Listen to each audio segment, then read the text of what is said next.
Have you ever wondered what it would be like to study in Spain versus in the UK? ¿Alguna vez os habéis preguntado cómo sería estudiar en el Reino Unido, en Inglaterra? If you already follow me on my other social media, I've been doing that for the past 9 years, so I kind of know what I'm talking about. And I know you guys are interested in this topic. So what are we going to be mentioning today? Obviously, curriculum, structure, teaching methodology, all of that, cultural aspects that influence the life in a school in the UK versus in Spain, and which one is better overall. ¿Vale? Vamos a comparar. I'm going to try to give you the most unbiased and accurate comparison. Vamos a ver qué tal me sale. A ver.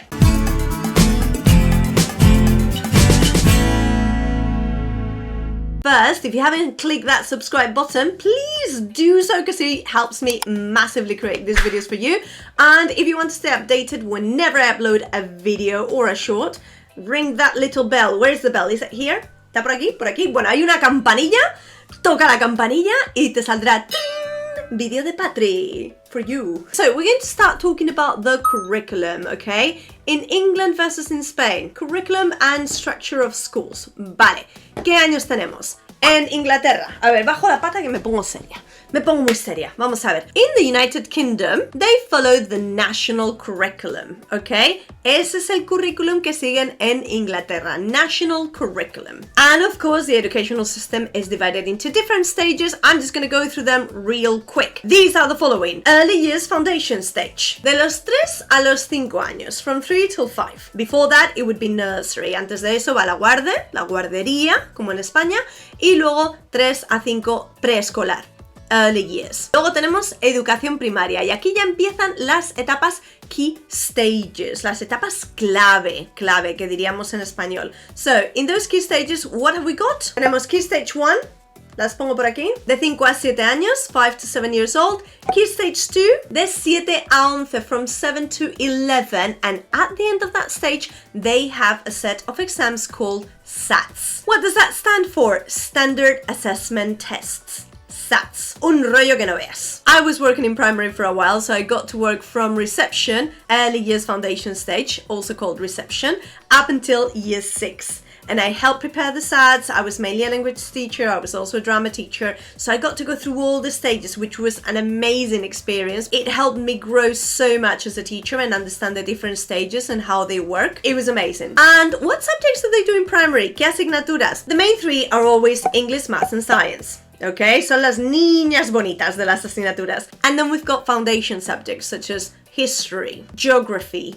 art, PE, music, languages. Los idiomas en Inglaterra importan más bien poquito. Somos siempre los últimos de la cola. England's forte is definitely not languages. After the SATs, the kids go off to secondary school. Of course, we also have middle schools that have got slight different structure, but mainly is, you know, reception, early years, primary, secondary. Pasamos a secundaria, secondary. What do they have? We continue with the key stages. We start with key stage 3. Key stage 3 goes from 11 to 14 years old. De los 11 a los 14. And then we've got key stage 4. De los 14 a los 16, 14 to 16 years old. And then in secondary school, what subjects do they do? Las niñas bonitas, the favorite ones, not the favorite ones, but you know, the ones that the government focuses more on are always English, Maths and Science. Ya está, sé que no hay más. And then we've got the optional subjects, optional that are not that optional. For example, in my school, it is compulsory to learn at least 1 language. And actually, in the early stages, we've got 2 languages. Cuando llegan en el año 7 y 8, dan 2 idiomas. Y así sucesivamente en los distintos colegios. At the end of key stage 4, year 11, el año 11 al final, they do have some exams called GCSE, which I am currently preparing my students for. The GCSEs, the dreaded GCSEs. And that stands for General Certificate of Secondary Education. ¡Hala! ¿A que no lo sabías? So what's after the GCSEs? We've got the last key stage, which is key stage 5, year 12 and 13, where they do also called post-16, where they start to focus on their vocational paths. This is not compulsory education. They choose to be there. And obviously the ages are from 16 to 18. After post 16, at the end of year 13, ¿qué les toca? Examen! Another exam. Yes, my friends, we've got the A levels, which in Spain would be la selectividad. At the end of bachillerato, we do selectividad. We have that equivalent. So A levels, same as selectividad, more or less, give or take. We do not have an equivalent for the GCSEs. In Spain, you actually don't have to take an exam as such or a set of exams as such at the end of your secondary school. As long as you pass the subjects, you get your degree. And then obviously we've got higher education, la universidad, uni. Y ya está. Okay, so that's the structure for secondary school in the UK. Now let's compare it to Spain. Vamos a compararla con España. In Spain, the educational system follows a very similar structure, but it is organized in 3 different cycles: educación infantil, preschool, educación primaria, primary education, and educación secundaria, secondary education, which is actually called compulsory secondary education, la ESO, educación secundaria obligatoria. And what sets the curriculum in Spain? We don't have a national curriculum as such. Well, we do, but we don't call it like that. It's the LOMCE, la Ley Orgánica para la Mejora de la Calidad Educativa. Oh my god, I am getting so technical and so serious in this video. Let me tell you, I have done my research. Spain follows that law, and you know, the politicians as always are the ones that control us like puppets and decide what we do or what we don't do in schools, unfortunately. And that law outlines the rules and the subjects and everything for primary and secondary education. Academic offer in Spain. La oferta académica en España pues varía, como en todos lados. Okay, so let me run you real quick through the stages in Spain. Tenemos educación infantil, like I've just said, preschool education, de 0 a 3 años, from 0 to 3 years old, which is also called guardería. Some schools offer that, some don't. You need to take them to the proper guardería, the nursery, just like in England. Same as in England. From 3 to 6 years old, de los 3 a los 6 es infantil.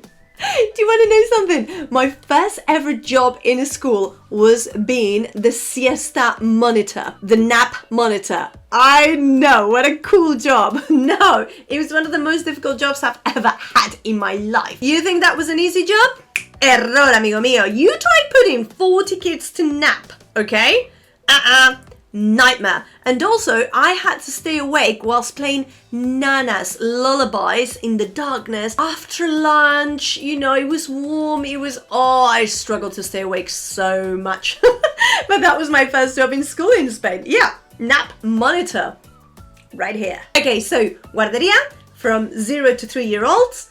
Infantil, from 3 till 6-year-olds. It's got dos ciclos, primer y segundo ciclo. Then we've got primary, from 6 till 12, so slightly different from England. In England, they finish when they're 11. In Spain, they finish when they're 12. So 6 till 12, primary education. What subjects do they do? Lengua española. I know, that really shocks. They always ask me, Miss, you know how we do English in England? Do they do Spanish in Spain? I'm like, yeah, but we call it lengua, which means tongue. It actually means language. So yeah, that's what we call it. Lengua, maths, science, of course, educación física, PE, physical education, arte, música, we've got loads. So they're very much the same kind of subjects, except for the fact that we do a lot of hours in a second language. This varies depending on the autonomía, okay? This varies depending on the provincia and wherever you are in Spain. So, for example, Valencia is not going to do the same hours as Madrid, and so on. I grew up in Madrid. I studied in Madrid. We did an awful lot of hours of English, and I know my nephews, for example, they study there at the moment,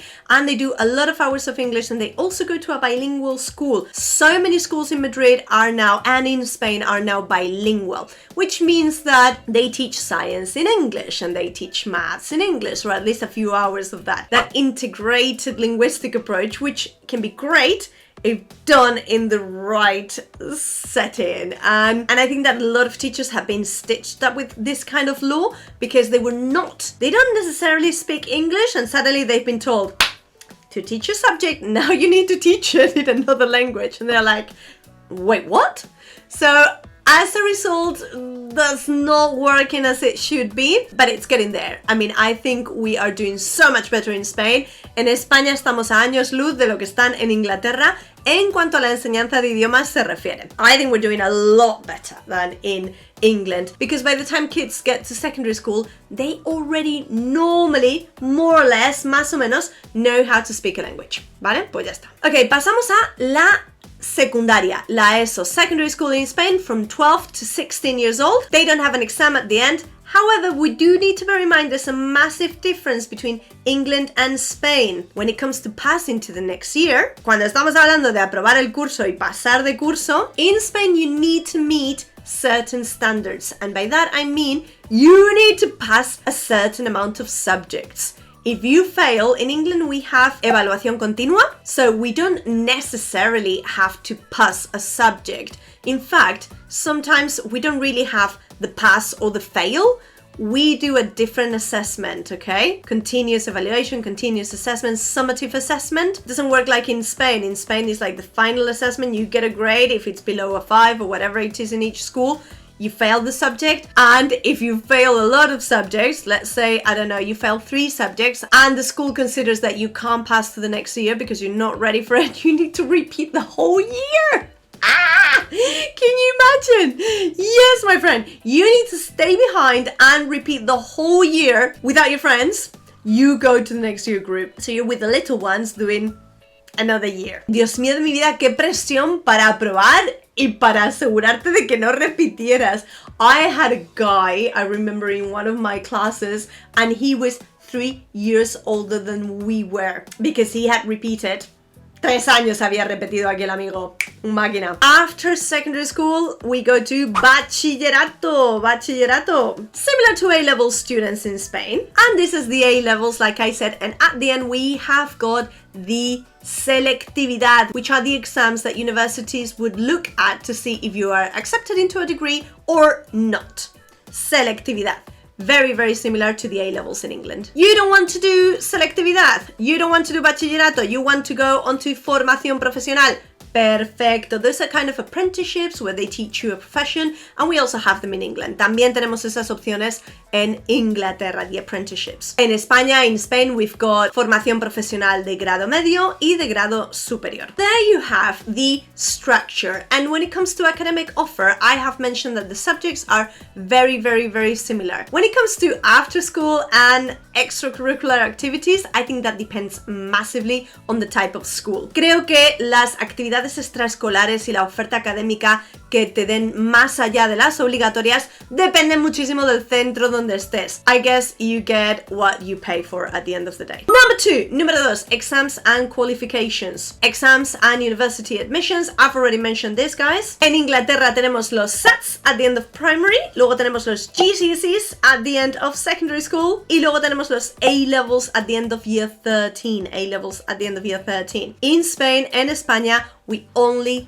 have selectividad. However, in order to get your ESO degree, you need to have passed a certain amount of subjects. And the question is, how do you enter one uni or another? In England, we're going to be looking at UCAS points, University and College Admission Services. That's how it's centralized, and of course your A-level results. And in Spain, it's all going to be based on selectividad. That's why in England, I think students are a lot more focused on getting good role in school, being head girl, head boy, doing charity work, working as a volunteer. Whereas in Spain, there's not that much because we don't have the UCAS reference and all of this. En España no tenemos estas cartas de referencia, simplemente nos centramos en conseguir los resultados de la selectividad. In Spain, it's all about the results of selectividad. Número 3, teaching methodology. I know that if you're a parent, you are very, very, very concerned about this. Let's talk about teaching methods. In English schools, in British schools, there's often an emphasis for independent thinking and creativity. Critical thinking, we call it. How does this compare to teaching methods in Spain? En el sistema español, todavía a día de hoy, yo creo que prima la teoría pura y dura demasiado. Things have changed a lot, but I think we still focus a lot in Spain about the theory, learning this by heart. Aprenderse de memoria 3 temas para el examen que luego no te van a servir de nada o no te vas a saber en el futuro porque se te va a olvidar. I remember learning all the rivers, all the mountains, all the list of kings. Oh, and it was absolutely pointless. I think we can teach a lot more useful skills. Obviously, things have moved on since I studied there, and when I was doing my placement there in Spain, in Madrid, I did see that it had moved on a lot. However, not enough. I think we still have a long way to go to catch up with Northern Europe countries. Pero creo que nos queda un caminito. I think we still have a way to go in Spain. Again, not in all schools, obviously. Se me van a echar encima los profes de España, por Dios. So in a nutshell, in Spanish school you would find a mix between traditional and modern methodology, I would say. But there is a very strong emphasis in building a solid foundation of knowledge, and students follow a more kind of structured curriculum, if that makes sense. England is more about continuous learning, un rendimiento más continuo y no en momentos puntuales, como por ejemplo en los exámenes, aprendértelo todo a última hora, etc. Los británicos dan muchísima importancia al esfuerzo y a la constancia. Effort and consistency are keys in the British educational system, I would say. Positive reinforcement, motivation, they're all about that. Teamwork in England, lo fomentan un montón, el trabajo, el equipo. Esto cada vez lo veo más en España también. I do see this taking a big part now in Spain. It's grown in the past few years. Trabajo por objetivos. Por desgracia, todavía no está de moda esto en España. This is not so, you know, trendy yet in Spain, the objective-based learning. Aquí cada día cuando llegamos se ponen los objetivos a la pizarra. Vale, ¿qué tenemos que alcanzar hoy? ¿Cómo lo podemos alcanzar? Incluso se hace diferenciado. It's slightly different than in Spain, I would say, in that sense. Está todo relacionado con el autoestima, the self-esteem, the capacidad de superación, that capacity of progressing, and you know, and that way each student can even personalize their own objectives. They learn how to do that. The language of instruction, I think that this is a massive difference. In Spain, we do it both in English and in Spanish. Like I mentioned, we also do maths in English and science in English. Sometimes not so well. Hay veces que, bueno, deja un poco que desear, pero bueno, yo creo que los profes lo están haciendo lo mejor que pueden para haber cambiado las cosas tan rápido como han cambiado. In England, we mainly teach in English. Número 4, number 4, types of schools. This drives me insane. Vamos a ver si nos aclaramos, por favor. I teach in an independent school. That means that you pay for it, okay? Los padres tienen que pagar. Privada. I would call that in Spain una escuela privada, un colegio privado. And in Spain, there's also private schools, but there's also public schools. ¿Públicos? Yes, in Spanish. Why do English people also call private schools public schools? Me explota la cabeza. Me explota la cabeza con este tema. No puedo. Me vuelvo loca. English people of the world. I know it's not all of you. I know it's some people that say things like, oh, he's a public school boy. I heard that the other day and I was like, what do you mean by that? And they were like, well, he's gone to a posh school. I'm like, no. Public schools are the ones you don't pay for. You know, state funded. And they said, no. Public schools are private schools.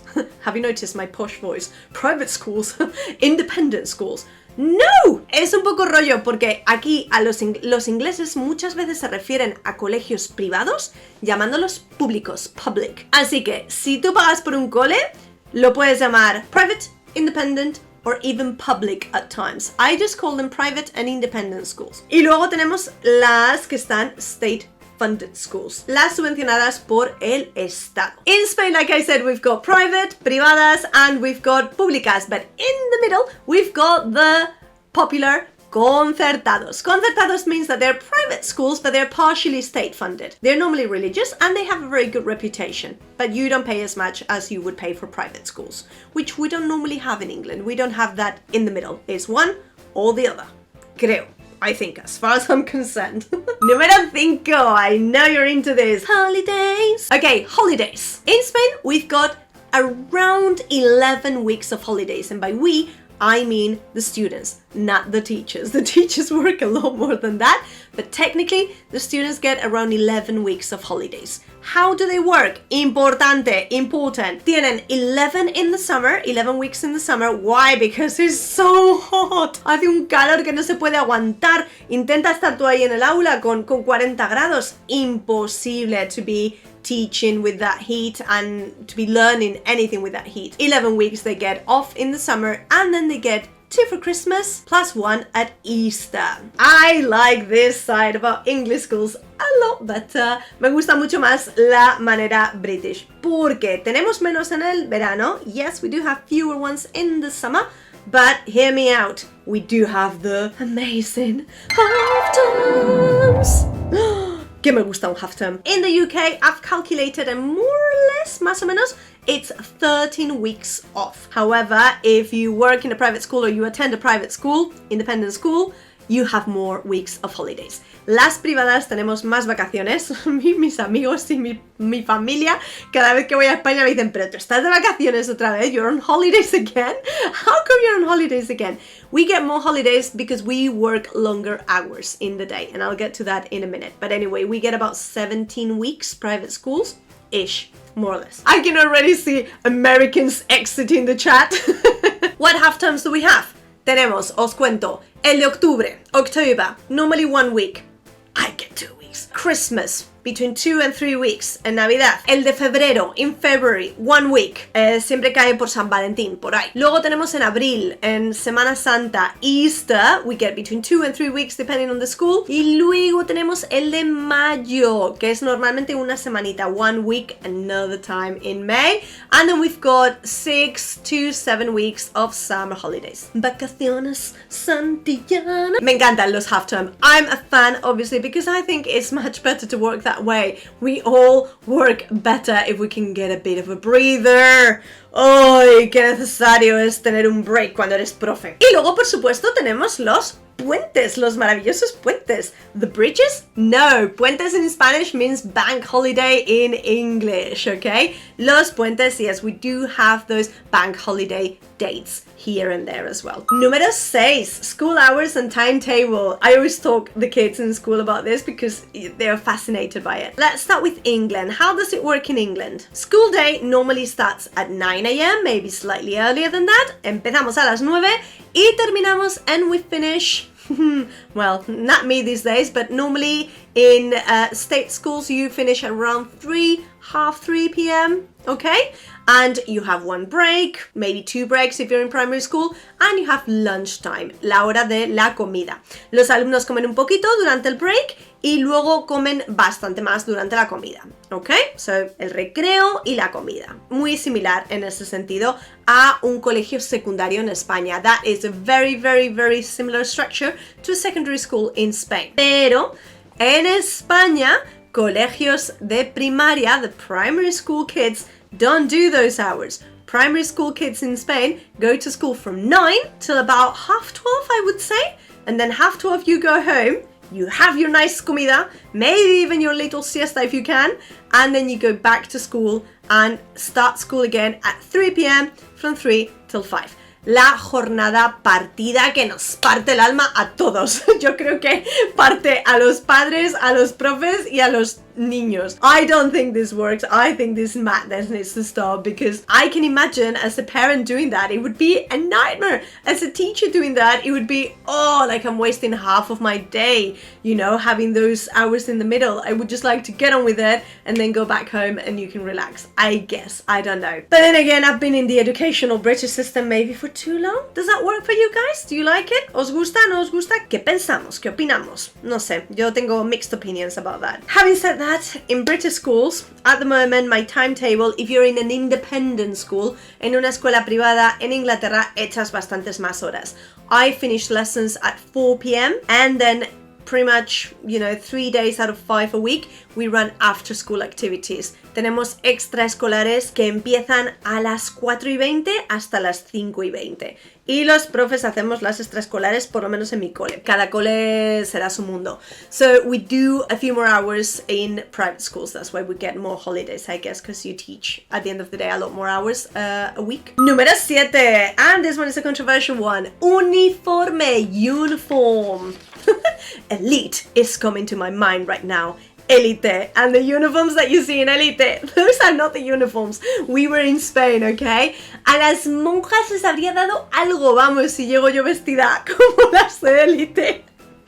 Van vestidas, ni de coña. British schools always have got uniforms. Siempre hay uniformes en los coles British. And it is very common to have a winter uniform and a summer uniform. Los de verano son así como monos, a cuadritos, así como con petito.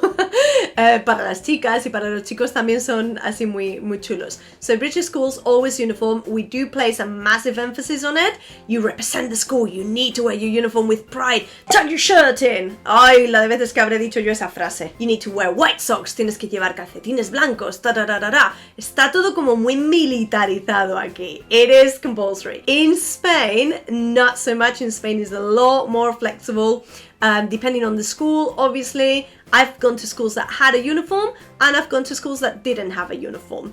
And which one do I like best? I think now, seeing it when I'm older, I would rather just wear a uniform, crack on with it, nice and easy, you don't have to even think about it. But when I was back in the day, I was a bit of a rebel, la rebelde sin causa, and I wanted to wear my own clothes. Quería llevar mi propia ropa y demás. Varía dependiendo del cole. It varies depending on the school in Spain. But yeah, you do see a lot more flexibility when it comes to what to wear. And also in teachers, in the dress code. The first day I arrived to my teaching job here in England, I was wearing jeans and people were like, oh, what are you doing? And I learned that you are not to wear jeans in an English work environment, especially not in teaching. We do have the mufti days for that. Do you know what a mufti day is? It's a non-uniform day, but bueno, esa la dejo para otro día. Number 8, school menu. Okay, I'm going to leave you on screen. Spanish school menu. Ta-da! Have a look, Mediterranean diet at its best, and then a British school menu. I guess Mediterranean food wins all the way. I miss it so much, and yeah, it's just way healthier, guys. You know, in England it's different. We do like, you know, those homey meals, but they're a lot more carb-based and they're nowhere near as healthy as they are in Spain. Esto gana por goleada España. I've already mentioned number 9. Teachers in primary school have to be specialists on subjects in Spain. In order to teach a subject, for example, in primary school, if you want to teach PE or music or all of that, you need to be specialized. You need to do a degree specializing yourself in that kind of subject, okay? En esa materia, profesores especializados. In England, you don't. In England, I mean, primary school teachers teach everything. And sometimes, bless them, they're thrown into the deep end and they're asked to teach a language or music or art and obviously they're not professionals in the subjects. They're not experts and they do the best they can. But in Spain, you kind of have to specialize in that. Number 10, lockers. Don't you love that? That's so American. I've always wanted to have a locker. Yo siempre he querido tener una taquilla y ser como Ashley, ir ahí con mis libros y ponerlos en mi taquilla. In England schools, we normally have lockers, which we don't in Spanish schools. I've never seen lockers. Nunca he visto taquillas en un colegio español.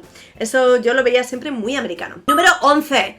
Homework, los deberes. In Spanish schools, you get a lot more homework than you do in English schools. English schools prioritize a lot more the well-being of the kids, the mental health, all of that. And in Spain, it's like, aquí tenéis 2 horas de deberes y lo quiero para mañana. O por lo menos así era cuando yo estaba en clase. In Spain, they do get a lot more homework than they do in English schools. Hay mucho más deberes en las escuelas españolas. En Inglaterra también hay que dar mucha más antelación. We do have to give a lot more notice. We can't just give something for the next day, and we even have a homework schedule where there's dates that you can set homework for the kids online and there's dates that you can't, if that makes sense, so that the kids are organized and they're not overwhelmed.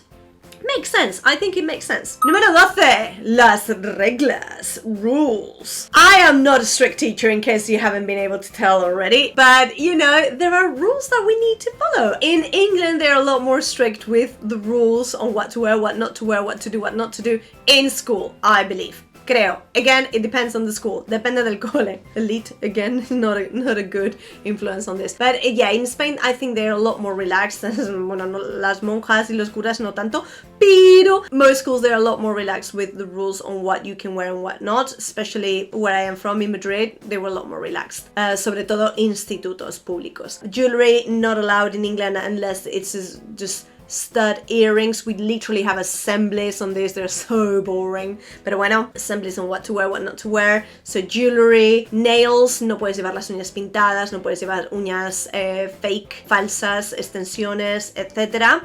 makeup. Yo he visto a niñas llorando, pero llorando a moco tendido, porque les he hecho quitarse el make-up que llevaban, que también es que llevaban un make-up muy Essex, a ver si me entiendes, llevaban ahí unas cejas así, unas pestañas que parecían mariposas. So I have had to ask girls in my tutor group to take their makeup off. So you always have makeup wipes as a teacher and say, right, go to the toilet and get that sorted. I am not going to. Ay, ay, ay, ay, ay, ay. El drama del maquillaje, de verdad. Y luego el pelo también, pues llevar el pelo de un color natural. You need to have it in natural hair color. Again, in Spain, I have never experienced these dramas as such. Maybe with like piercings or things like that, but nothing major. En esta me colé, pero bien colada. Number 13, addressing the teacher. Oh my god. First day I'm working in England and the kids ask me, Miss, what is your name? And I go, Patricia. Their faces. They could not believe what I had just said. And the TA goes like, what are you doing? And I'm like, what? Patricia is my name. And she goes like, no, what's your surname? And I'm like, Ruiz? And she goes, yeah, you are Miss Ruiz. You are not Patricia here. You are not to say your first name. She was so shocked. Cultural shock right there. In England, we never, ever address the teacher by the first name, whereas in Spain we do. In Spain, I would be profe, teacher, profe. That's the way they address you. Or they just say Patry. Patry, oye, perdona, Patry. And, you know, it's a lot more informal. They don't even go for the usted formality, which I know in a lot of other countries, Spanish-speaking countries, they do. In Spain, not really. That was fashionable quite a few years ago when my parents were younger. I've never experienced that, to have to call a teacher usted. I don't know if that's good or bad, but yeah, that's the way it is. In England, it's always Miss, Mrs. If you're married, el trágico señora. No me llames señora. El otro día me llamaron señora. Miss, since you're married now, we have to call you señora instead of señorita? And I'm like, no, I will forever be señorita, okay? Never señora. So, yes, Miss, Mrs, or if you're a man, Mr. or Sir. A ver, esta me cabrea muchísimo. 14. Books and material provided. Ay, Dios mío, de mi vida. Why do we still do this in Spain? It winds me up so much. España es uno de los pocos países en el mundo que todavía cargan a los niños y a los padres con la carga literal y con la carga financiera de comprar los libros, por favor, porque estamos todavía cargando a los niños con 8 libros para ir al cole. I can't understand this. In Spain, we have to buy so many books, load the kids with all the books and have them, you know, carry the books every single day. I don't get it. Well, I do get it. It's a massive business for the editoriales, for the editorials, but it should not happen anymore, especially now in the digital era that we live in. No debería pasar esto. ¡Qué locura! En Reino Unido no hacemos comprar libros a los niños en absoluto. The teachers buy the books. Los profes compramos los libros. Te dan cuadernos, te dan material en el cole. They give you most of the material. They give you most of the books that you need. You barely have to buy anything other than your uniform, obviously. Dan un montón de ayudas. O sea que yo creo que en Inglaterra... Punto para Inglaterra. Y la número 15, Behaviour System. By the way, have you clicked like already?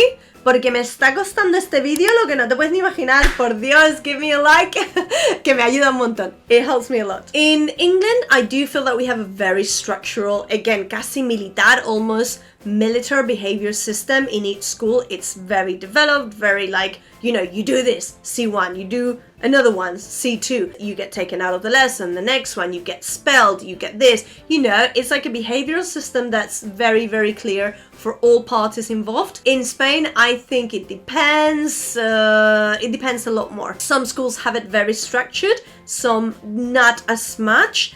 And they do partes and expulsiones. Partes is if there's been like an incident and they have to ponerte un parte, and then you've got the expulsiones, which is when you are kicked out of the school, okay? You get expelled, so similar to England in that sense. I'm not sure this is that different. So there you have it, your comparison, 15 points of comparison between British and Spanish schools. Which one wins? ¿Cuál gana? I have to say, I think one of the very few things that I would miss about England if I were to move to Spain, which I really want to do, would be teaching in an English school. I think they are Overall, very, very good. I think I have grown as a professional massively. Yo creo que me han aportado muchísimo estos años de dar clase aquí en Inglaterra. También unas arruguitas y unas canas me han dado las escuelas inglesas. But overall, I think the methodology and how they work in general are brilliant. But they do need to ponerse las pilas in languages. We really do need to improve on the language bit, England. Ya te lo digo. But don't worry, leave that to me. I'll help you with that. I hope you enjoyed this. I'm looking forward to reading your opinions, and remember that this video is my own experience, my opinion, and obviously my research about it.